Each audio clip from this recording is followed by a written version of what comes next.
Pleasure to see you in person. Thank you, sir. Keith. Today, McCain tried a new old tactic against Obama, claiming widespread voter fraud, hinting Obama's involvement, discussing recent accusations against ACORN, the Association of Community Organizations for Reform Now, a national network of community groups working on issues like voter registration, housing, minimum wage. McCain telling the Telemundo network that alleged voter registration fraud by ACORN employees, quote, deprives Americans of their most precious right. I am very worried about it, and I am worried about Senator Obama's connections with ACORN.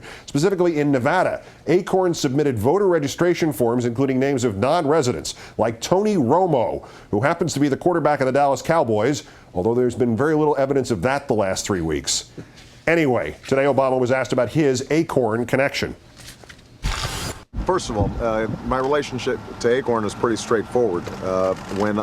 It's probably 13 years ago, when I was still practicing law, I represented ACORN, and my partner in that representation was the U.S. Justice Department in having Illinois implement what was called the motor voter law. That's right, the U.S. Justice Department, Obama's nefarious co-conspirator. In fact, the voter registration charges are not against ACORN, but against a handful of employees, part-timers hired by the dozens to sign up voters. ACORN not the perpetrator, but itself a victim, paying for real voter registrations and required by law to submit registration sheets in their entirety, even if they do contain bogus names. My understanding, by the way, in terms of the voter fraud, because having run a voter registration drive, I know how problems arise.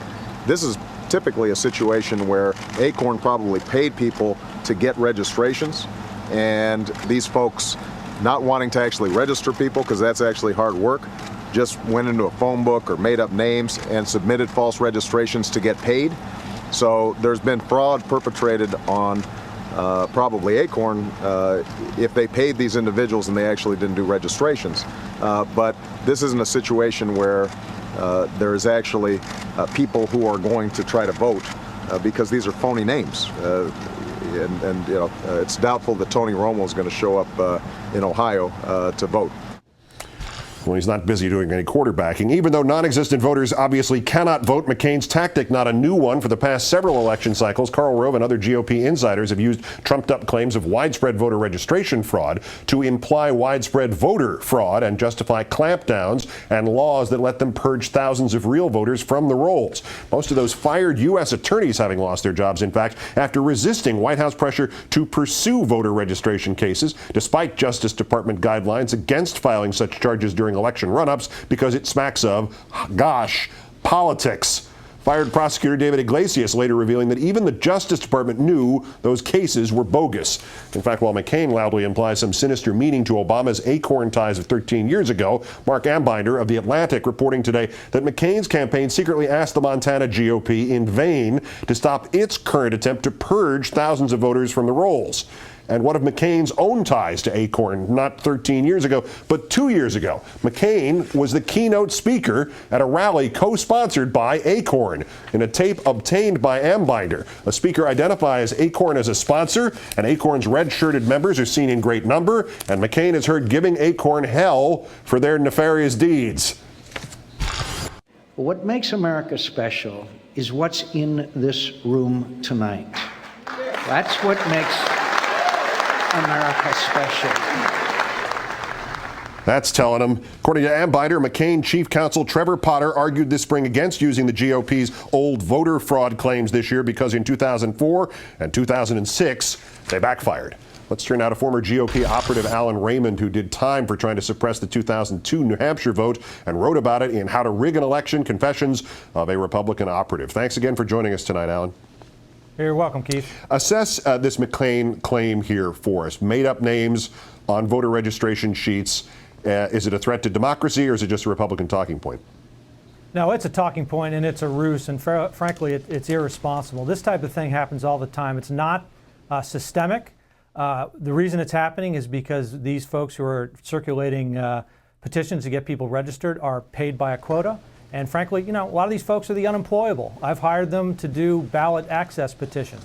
And oftentimes what you're going to find is that they're going to submit a lot of names because that's how they get their paycheck. What is the purpose, do you think, of putting this out, this talking point out for McCain and in general for the Republicans? Well, it's a diversion from the economy. And frankly, there's an element of this that speaks to racial politicking, and that's the linkage between ACORN and the subprime meltdown, linking ACORN to its lobbying on behalf of the Community Reinvestment Act. So there's an element of racial politicking here, but mostly what it is it's anything to stop talking about the economy. So let's talk about voter fraud. It sows some fear, it gins up the base, and its intent is to potentially maybe sway some undecided voters in swing states. But what we've got also in here, inside these accusations and throwing around these names and throwing around connections between ACORN and Obama, is you've got the merger of these two concepts that are totally different things. Voter fraud rather than voter registration fraud. Are McCain and Palin uninformed about this, or are they essentially lying to their own supporters about what's actually going on here? Well, it's spin, it's rhetoric. I mean, you're right. As Senator Obama pointed out, the front line for the Dallas Cowboys is not showing up in Nevada to vote on Election Day. These are simply, as I said earlier, these are people who are looking to get paid for doing work, and frankly, they're looking to make more money than for the work that they did. So, are they uninformed? I doubt it. I think that it's just a deliberate turning away from the facts and just using it as a way to gin up some fear. Give me a moment's thought on, apart from registration fraud and voter fraud, how voter suppression works, this Montana example as an example, and where it ranks in terms of actual threats to democracy.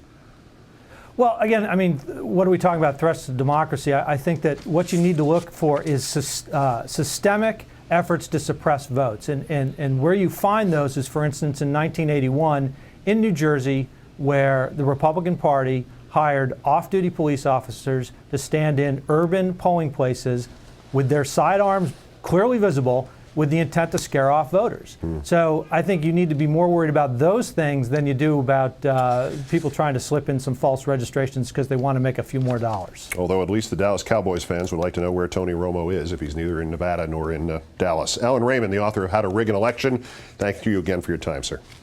Oh, you're welcome. Thank you. It's not negativity, it's truthfulness, said